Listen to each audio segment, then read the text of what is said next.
જેને સાગર એવા બાપા સંત મળ્યા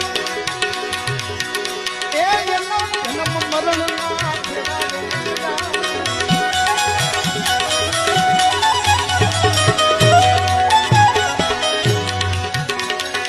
જેને સાગર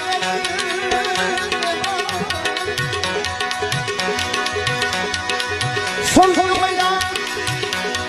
એના જન્મ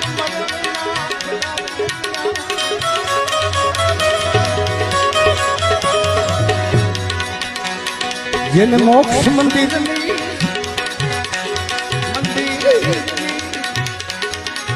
મોક્ષ મંદિર ની ચાવી મળી મણી રામ જાનો